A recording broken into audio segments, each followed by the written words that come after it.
Welcome back for another comp price prediction analysis, and in this video I will be sharing my next price target areas and also give you reasons why comp needs to continue holding above the $36.18 mark. And before I do so, show some love by first giving this video a thumbs up, subscribe to the channel, and also check out the channel membership. And at the time of this recording, we are seeing a bit of a massive breakdown here on the comp chart, where you can see that we are also holding below the 20-day MA on the 4-hour chart, which is now acting as a resistance for us to continue gearing up. We have also continued to obey the Editive structures, and zooming out on the charts to give you my Editive analysis, you can see that after seeing our low on the 9th of June, we saw this massive run up to the upper side, giving us a high above the $82 mark in a move that completed the formation of this first wave to the upper side. And then afterwards, we started this massive breakdown in the formation of this wave 2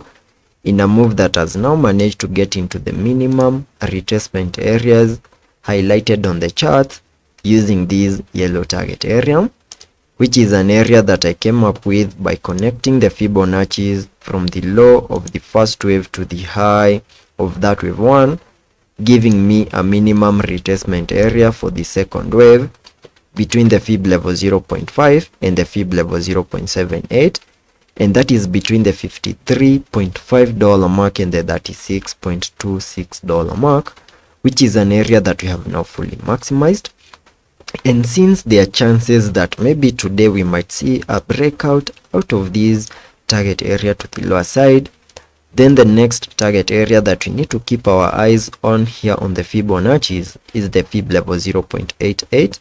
and that lies at around the $30.5 mark, which is the next target area that I will be eyeing on once we lose the $36.26 mark. So in case further breakdown continues, expect comp to hit the $30.5 mark in the next coming hours.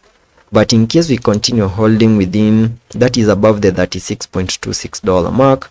I will be expecting another recovery over here and maybe get above the $40 mark in the next coming hours,